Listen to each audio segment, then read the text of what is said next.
Well बाबा लोग, कैसे हो? कुछ एंडिंग बहुत प्यारी होती हैं, कुछ एंडिंग को वाकई में हैप्पी एंडिंग मिलनी चाहिए। कुछ एंडिंग्स को लॉजिक एंड सच्चाई के बेस पर नहीं तोला जा सकता। हर बार सच्चाई ही खुशी नहीं देती है, एक झूठ भी जिंदगी सफल कर जाता है। तो क्रिमिनल जस्टिस के अंत में हम पहुंच गए हैं। एपिसोड 8 ड्रॉप हो चुका है एंड शुरुआत करने से पहले ही बता दूं, आई लव दिस एंडिंग। चलो फटाफट एक्सप्लेन कर लेते हैं आखिर एपिसोड में क्या क्या मिला है हमें पूरे एपिसोड में, क्योंकि इसके बाद हम सीजन 4 की complete ending explanation and breakdown video भी लेकर आएंगे। तो एपिसोड की शुरुआत होती है, इरा को मर्डर वाले दिन कुछ धड़म धुड़ुम की आवाज़ सुनाई देती है जो वो उठ कर आती है एंड खेलते खालते बाहर आती है और इसी चोरी छुपे बाहर आने में उसके टक्कर से स्कैल्पल अवार्ड टूट जाता है। देन कहानी प्रेजेंट में फोकस करी जाती है जहां ट्रायल का आज आखिरी दिन है।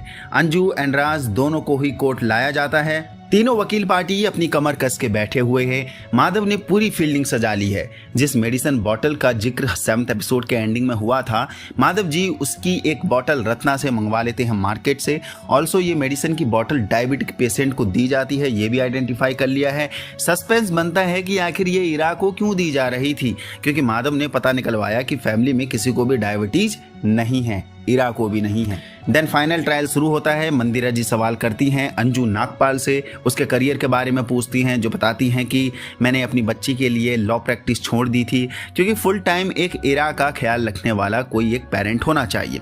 अंजू यहाँ अपने स्टेटमेंट में राज का एक पॉजिटिव फेस दिखाने की कोशिश करती है, जो कि अंजू जानबूझकर ये चाल खेल रही थी। एंड में आपको समझ में आएगा कि क्यों ऐसा खेल रही थी। अंजू ने ये बताया कि वो एक सर्जन था तो उसकी जरूरत लोगों को बचाने में ज्यादा है, that's why I quit my practices. Then Mandira ने कहा कि रोशनी के आने से कुछ बिहेवियर, कैसा बिहेवियर रहा है तुम्हारा? अंजू ने बताया रोशनी के आने से सभी खुश थे, मेरी बच्ची भी खुश थी रोशनी के साथ, और एक माँ अपने बच्चे को खुशी तो देखना चाहती है, इसलिए मुझे उससे कोई प्रॉब्लम नहीं है या नहीं थी। देन मंदिरा बोलती है कि उसका राज के साथ पत्नी की तरह रहना तुम्हें खलता नहीं था। देन अंजू ना में जवाब देती है क्योंकि हमारी मैरिज पहले ही खत्म हो चुकी थी तो मुझे कोई फर्क नहीं पड़ता था। मंदिरा एक और सवाल पूछती है कि अगर तुम सर्जन होते तो क्या तब भी तुम अपनी जॉब क्विट करते, और राज लॉयर होता तो वो नहीं करता है अपनी job quit.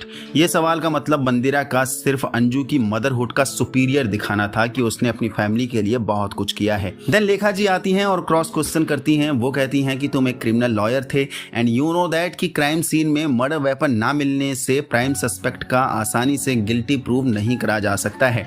Also murder weapon में से फिंगरप्रिंट मिटा देने से भी प्राइम सस्पेक्ट बच सकता है। मीन्स 80 to 85% प्राइम सस्पेक्ट के बचने के चांसेस होते हैं।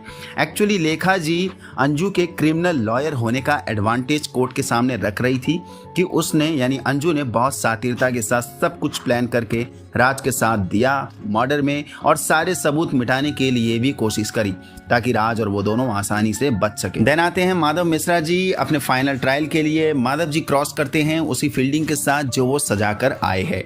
वो पूछते हैं कि इरा को 1 महीने पहले एक बीमारी निकली थी, क्या थी वो? अंजू बताती है कि हाइपोग्लाइसीमिया थी, जिसमें पेशेंट को चक्कर आते हैं, हेडेक्स होते हैं और भी 2-3 लक्षण। देन वो इरा की मॉर्निंग मेडिसिन रूटीन के बारे में पूछती है, जिसमें लैक्टोज फ्री मिल्क के साथ ये हाइपोग्लाइसीमिया की दवाई दी जाती है।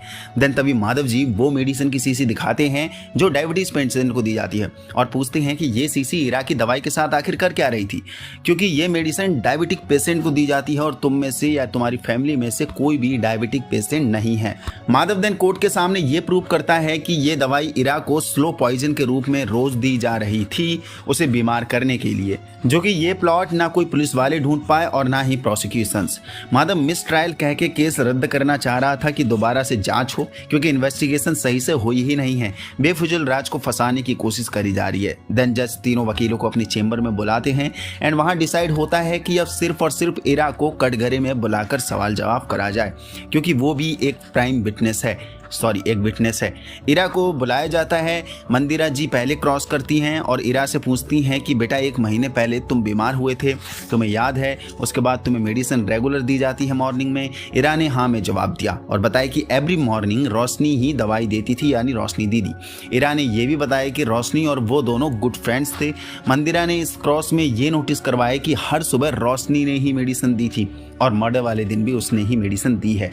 देन माधव जी इरा से क्रॉस के लिए आते हैं, जो पूछते हैं कि बेटा मैंने कोर्ट के बाहर उस दिन तुम्हारी मॉम के साथ तुम्हें कुछ कान में बुदबुदाते हुए देखा था, बताओगे वो क्या था? तो इरा बोलती है कि वो सीक्रेट है, मैं उसी के साथ शेयर करूंगी जिसके साथ वो सीक्रेट बनाया है। तभी अंजू को बुलाया जाता है और कान में माइक्रोफोन भी लगाया जाता है अंजू के, ताकि वो सीक्रेट सभी को पता चल सके। एंड यस, इरा बताती है कि सीक्रेट था कि वो स्कैल्पल का कांच यानी वो अवार्ड इरा से टूटा था। देन माधव दोबारा से अंजू से सवाल करता है और बोलता है कि उस दिन अवार्ड टूटने की वजह आवाज सुनकर तुम फ्लैट में आए या फिर तुम इरा को दवाई देने आ गए होगे, क्योंकि तुम्हें लगा कि रोशनी नहीं आएगी उस दिन लास्ट बर्थडे नाइट पर हंगामा की वजह से।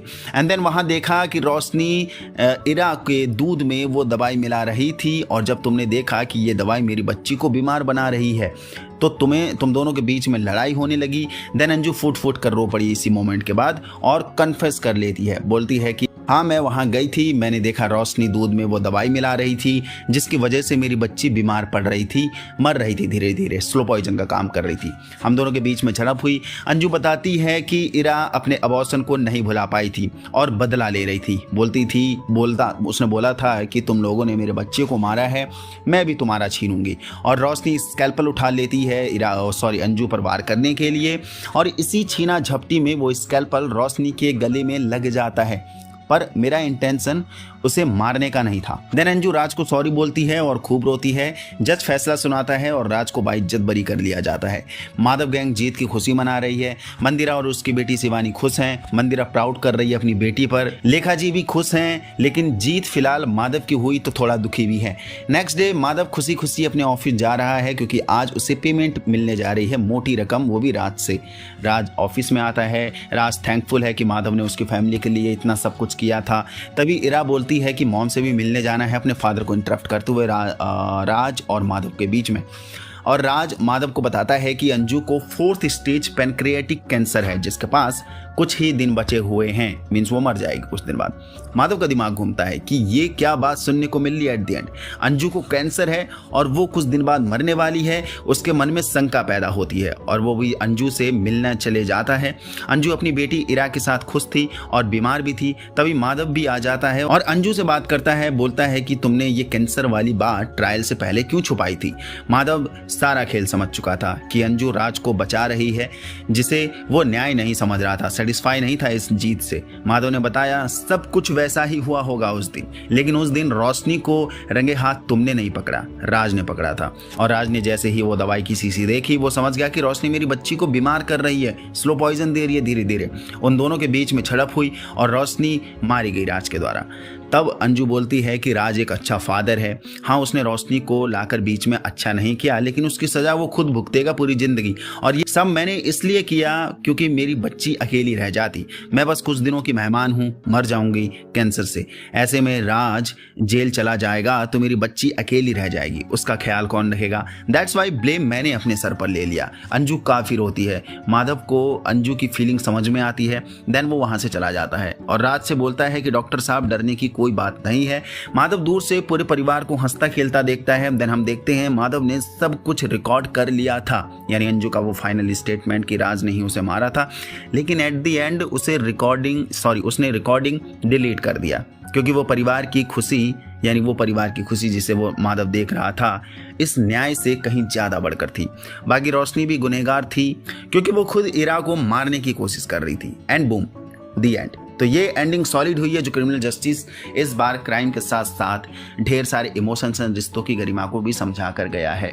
तो आपने भी किस ने इस एपिसोड को देख लिया है? नहीं देखा तो यस, आपको मजा आया होगा वीडियो में। एंड नहीं देखा है तो मैं फिर कहूँगा कि यस देखो, बहुत मजा आएगा। अभी तक आपने नहीं देखा है, कुछ लोग हैं जो मैं जानता हूं कि सिर्फ अभी एक्सप्लेनेशन सुन रहे थे और वेट कर रहे हैं कि पूरे एपिसोड एक साथ आ जाएंगे। तो यस, एपिसोड सारे एक साथ आ चुके हैं, तुम देखो, क्योंकि बहुत ऑसम सीजन है ये। क्रिमिनल जस्टिस सीजन 4 वाकई में ऑसम है, पूरी स्टोरी दमदार थी। मिलते हैं अब एंडिंग एक्सप्लेन ब्रेकडाउन वीडियो में कि और क्या हमें ये एंडिंग कैसी समझ में आई है। तो मिलते हैं, यहाँ तो बहुत ज़्यादा। दोस्तों वीडियो पसंद है तो लाइक कर दीजिए, नए हो तो चैनल को सब्सक्राइब कर दीजिए।